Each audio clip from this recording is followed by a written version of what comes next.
The vast desert stretches for miles, rugged, untouched, and utterly unforgiving. The towering sandstone canyons stand as silent witnesses to the raw power of nature. It's a world of beauty, of solitude, and of danger. In April 2003, one man entered this world, seeking adventure. He never expected that it would become a fight for his life.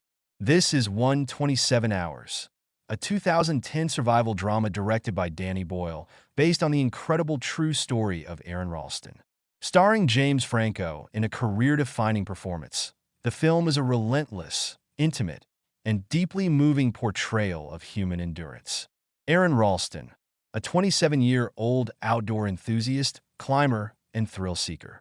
He lives for adventure, for the solitude of the wilderness, for the rush of the unknown. The desert is his playground, and on this particular weekend, he sets out for a solo canyoneering trip in Utah's Blue John Canyon. He doesn't tell anyone where he's going. No calls, no notes, just him, his bike, his gear, and the open desert. It's the kind of freedom he thrives on, but freedom comes at a price. As he maneuvers through the narrow canyons, leaping from rock to rock, he is in his element. Every step is calculated, every movement precise. But in an instant, everything changes. He descends into a deep, narrow crevice, gripping onto a large boulder for support. Suddenly, disaster strikes.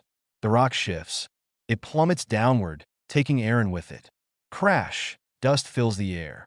The world seems to stop. When the chaos settles, Aron realizes the unthinkable. His right hand is trapped, pinned against the canyon wall by an 800-pound boulder. He tries to pull free. Nothing. He pushes, kicks, strains with all his strength. The rock doesn't budge. He's trapped, completely alone, miles from help, with no one even knowing where he is. At first, he remains calm. He's experienced in the outdoors, and he knows panic is the enemy. He takes stock of his supplies: a dull multi-tool, a half-full bottle of water, a couple of energy bars, a cheap headlamp, a small camera, a few ropes, and climbing gear. It's not much, but he's determined to survive. He chips away at the rock, trying to loosen it. He rigs up a pulley system with his ropes. Hour after hour, he fights against the boulder, against the reality of his situation. But the rock does not move. As time stretches on, Aron's confidence begins to wane. The reality of his isolation settles in. The scorching heat of the day, the bone-chilling cold of the desert night. He conserves water, sipping only the bare minimum. His energy fades. His body weakens. The camera becomes his lifeline. He records messages for his family, documenting his struggle, his regrets, his fears. "Mom, Dad, I love you. I should have called you before I left." He reflects on his life, on the choices he's made. He remembers missed opportunities, relationships left unresolved. Trapped in this canyon, staring death in the face, he begins to understand what truly matters. Days pass. His water runs dangerously low. Dehydration takes its toll. His body weakens. His mind begins to blur. Then comes the unthinkable, the moment when he realizes what he must do to survive. His water is gone. His body is failing. In sheer desperation, he resorts to the only source of liquid left, his own urine. It's a horrifying moment, but it buys him time, a little longer to think, to plan, to fight. Then, on the fifth day, an epiphany. He spent hours trying to move the rock, trying to free his arm.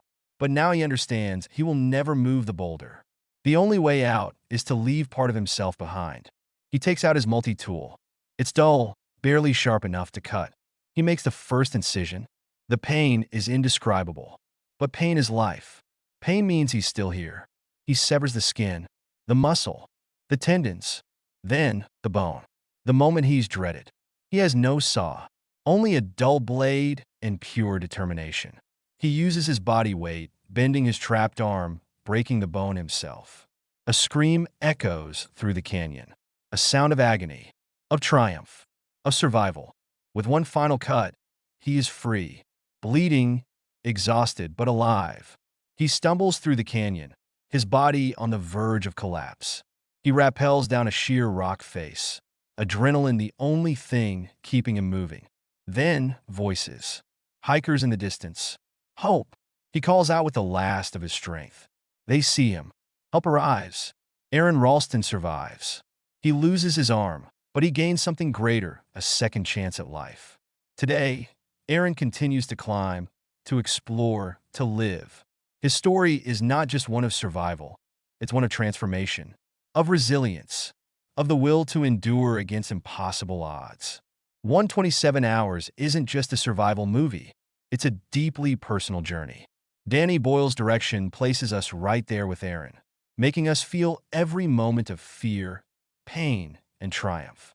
James Franco delivers an unforgettable performance, capturing the raw essence of Ralston's ordeal. The film doesn't rely on spectacle. There are no explosions, no gunfights. Only one man, one impossible situation, and the sheer will to live. It forces us to ask, what would we do? How far would we go to survive? Aron Ralston's story is proof that the human spirit is unbreakable. That even in our darkest moments, we can find the strength to fight, to endure, to live. Because when faced with the impossible, the true test of survival isn't just physical, it's mental. It's the ability to make the hardest choice, to push past fear, to embrace life even in the face of death.